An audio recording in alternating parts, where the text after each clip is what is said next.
Hello friends, நாம் இப்போ எங்கே போயிட்டுருக்கோன்னா நம்ம நயன்தாராக்கா இருக்காவல்ல, அவள் கீதாவை தண்ணி சண்டையில் ஏறி மிதிச்சிட்டாவோ. அவங்க இப்போ ஹாஸ்பிட்டலில் அட்மிட் ஆயிருக்காவோ. அதை பார்க்குறதுக்கு தான் நம்ம இப்போ போய்கிட்டு இருக்கோம் ஃப்ரெண்ட்ஸ். வீடியோக்குள்ளே போகலாமா? ஏக்கா, கீதாவோட புருஷனும் அவங்க பிள்ளையும் வராங்க பாருங்கக்கா. என்ன சுந்தரம், உன் பொண்டாட்டி இப்போ எப்படி இருக்கா? உடம்பு சரியாயிச்சா? டாக்டர் எதுவும் சொன்னாவளா? என்ன அவள் வலிக்குன்னு கத்திக்கிட்டு இருந்தா பார்த்துக்கங்க. எல்லா சிடி ஸ்கேனு எல்லா ஸ்கேனும் எடுத்திருக்காங்க. ரிசல்ட் சொல்கிறேன்னு சொல்லியிருக்காங்கன்னு அதுக்காண்டி தான் வெயிட் பண்ணிக்கிட்டு இருக்கோம். இப்போ எக்ஸ்ரே நடந்துக்கிட்டு இருக்குன்னு இவன் வேற பசிக்குன்னு அழுதுகிட்டு இருந்தானா, அதான் இவனை கூட்டிகிட்டு போய் கடையில் 2 இட்லி வாங்கி கொடுத்துட்டு வரலான்னு வந்திருக்கேன். அண்ணே, என்ன மன்னிச்சிருங்கண்ணே, தெரியாமல் பண்ணிட்டேனே.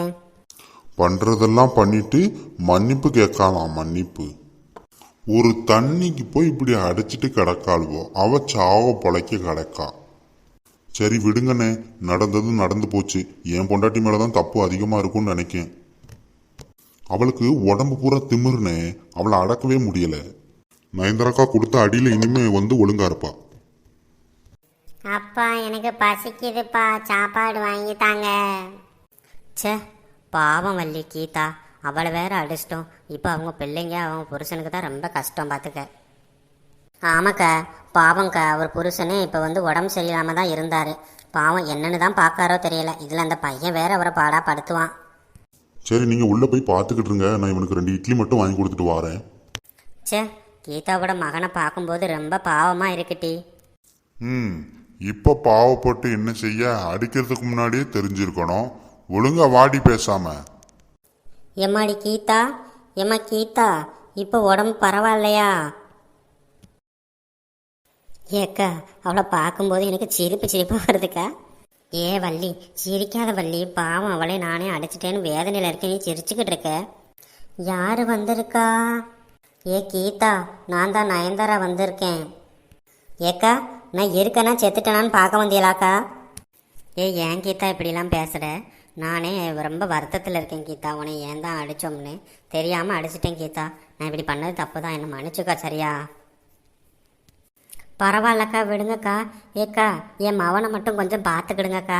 பாவம்க்கா, சின்ன பையக்கா, எங்கிட்டாவது பேர போகிறாமக்கா, நல்லா பார்த்துக்குங்கண்ணக்கா. ஏக்கா, என் புருஷன் வெளியில் இருக்காராக்கா, அவரை கூப்பிடுங்கக்கா, கொஞ்சம் நான் பேசணும். ஏ வள்ளி, அவன் நிலைமையை நினைச்சா எனக்கு அழுகையா வருது வள்ளி. நான் கொஞ்ச நேரம் வெளியே இருந்துட்டு வாரேன் வள்ளி. ஏக்க, அவன் நடிச்சிட்டு திரியிறாக்க, இதுக்கு எதுக்கா நீங்க ஃபீல் பண்ணிக்கிட்டு இருக்கியோ? நேரத்துல யாரு ஃபோன் பண்றது? ஹலோ, 2 பேரும் பேசிக்கிட்டு இருங்க, இந்த வாரேன். ஏ கீதா, எல்லாரும் எஞ்சி போயாச்சு, நடிச்சது போதும், எஞ்சி உக்காரு. ஏ வள்ளி, நானே முடியாம படுத்து கிடக்கேன். உன்கிட்ட வாய் கொடுக்க என்னால முடியாதுப்பா, பேசாம இரு. எனக்கே நெஞ்சு வலிக்கு. நீ என்னதான் ஆக்டிங் போட்டாலும் இப்போ ரிப்போர்ட் வந்துடும். அந்த ரிப்போர்ட்டை தெரிஞ்சிடும்ல. ஏ கீதா, நான் ஏறி குதிச்ச மாதிரி தான் இருந்துச்சு, ஆனால் உன் மேலே குதிச்ச மாதிரி இல்லையே. எனக்கு நல்ல ஞாபகம் இருக்குது, உன் மேலே குதிச்ச மாதிரி தெரியலையே.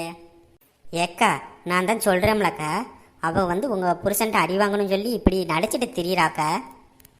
ஐயோ, உண்மையை கண்டுபிடிச்சிருவாளுகளோ? சரி வள்ளி, நம்ம ரிப்போர்ட் வர வரைக்கும் வெயிட் பண்ணுவோம். வெளியே இருக்கோம் கீதா, நாங்கள் போயிட்டு வரோம் சரியா? சரி, நான் இந்த வேலையெல்லாம் முடிச்சுட்டு ஒரு 5 நிமிஷத்துல போய் கிளம்பி வந்துடுவேன். ஏக்கா, அந்த அண்ணன் வந்துட்டாவோ? என்ன சுந்தரம், பிள்ளைக்கு சாப்பாடு கொடுத்தாச்ச, பிள்ளைய காணுமே.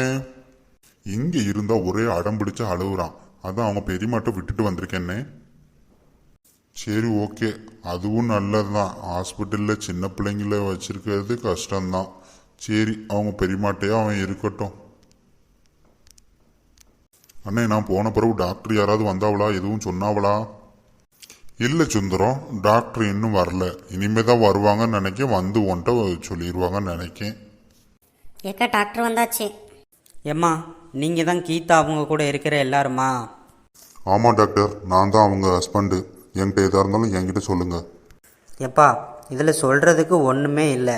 இங்கே பார்த்தீங்களா, அந்த படத்தில் இருக்க பிக்சர் மாதிரி தான் அவங்க எலும்பு எல்லாமே கரெக்டாக தான் ஃபிக்ஸ் ஆகிருக்கு. ஒரு பிரச்சனையும் இல்லை, நீங்கள் கூட்டிகிட்டு போகலாம்.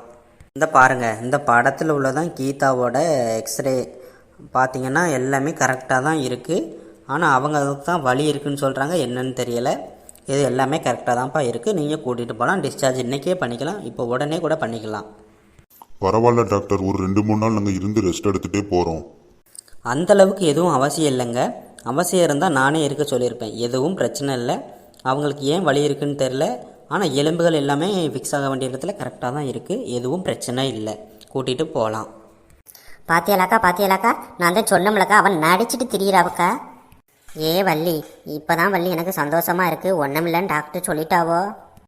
வீட்டுக்கு கூட்டிகிட்டு போங்க. ஏதாவது கம்ப்ளைண்ட்னா திரும்ப வாங்க, பார்த்துக்கலாம். ஓகே டாக்டர், நான் கூட்டிகிட்டு போகிறேன். தெரியும், இவன் இந்த மாதிரி தான் ஏதாவது கேலித்தனம் பண்ணியிருப்பான்னு எனக்கு நல்லாவே தெரியும். சரி விடு சுந்தரம், எதுவும் சொல்லாத. டிஸ்சார்ஜ் பண்ணி கூட்டிகிட்டு போ, சரியா? அவள் வீட்டுக்கு வரட்டும், இன்னைக்கு இருக்கு. என்ன நடந்தது நடந்து போச்சு, அப்படியே விட்டுருவோம்னே. வீட்டுக்கு கூட்டிகிட்டு போங்க, சரியா? நல்லா பார்த்துக்கங்க. என்னங்க வந்துட்டீங்களா? நம்ம பையன் என்ன செய்கிறான்? அவனை பார்க்காம என்னால் இருக்கவே முடியலை. அப்படியா? சரி வா போய் பார்த்துடலாம். இந்த நிலமையில நான் எப்படிங்க வர முடியும்? ஆமாம், கீதாக்கா இந்த நிலமையில எப்படி வருவாவோ? இப்போ வேறு ஆப்ரேஷன் பண்ணுறேன்னு சொல்லியிருக்காங்கல்ல. ஆப்ரேஷன் பண்ணி ஒரு எலும்பு உடஞ்சிருக்கான்.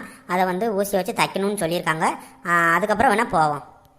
ஏ வள்ளி, என்ன சொல்கிற வள்ளி? ஆப்ரேஷனா? ஐயோ, எனக்கு ஆப்ரேஷன்லாம் வேணாமுங்க. எனக்கு நல்லா தான் இருக்குது. எனக்கு உடம்பு சரியாயிடுச்சு. வாங்க நம்ம போவோம். ஏ இருக்கீதா, ஊசியெல்லாம் எடுத்து ரெடி பண்ணிகிட்டு இருக்காங்க. நூலெல்லாம் எடுத்துட்டாங்க. இப்போ தைக்க வந்துடுவாங்க. ஐயோ, எனக்கு உடம்பு எல்லாம் சரியாக தாங்க இருக்குது. நான் போகிறேன். ஏன்னா ஆளை விடுங்க. ஏ கீதா, ஏன் கீதா இப்படி நடிச்சிட்டு தெரியுற? நீலாம் ஒரு பொம்பளையா? சி, இப்படி அம்மா நடிச்சிட்டு தெரிவாங்க. ஹாஸ்பிட்டல் செலவு தானே இப்போ அதிகமாக இருக்குது.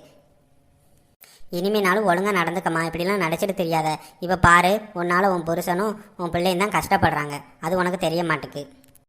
சரி, நடந்தது முடிஞ்சு போச்சு. டிஸ்சார்ஜ் பண்ணுற வேலையை பாருங்க எல்லாரும். இந்த வீடியோ பிடிச்சிருந்தா மறக்காம லைக் பண்ணுங்க, கூடவே சப்ஸ்கிரைபும் பண்ணுங்க. அப்போனா தான் நாங்கள் போடுற வீடியோ அடுத்து உங்களுக்கு தொடர்ந்து வரும். தேங்க்ஸ் ஃபார் வாட்சிங். சப்ஸ்கிரைப் பண்ணுங்க ஃப்ரெண்ட்ஸ்.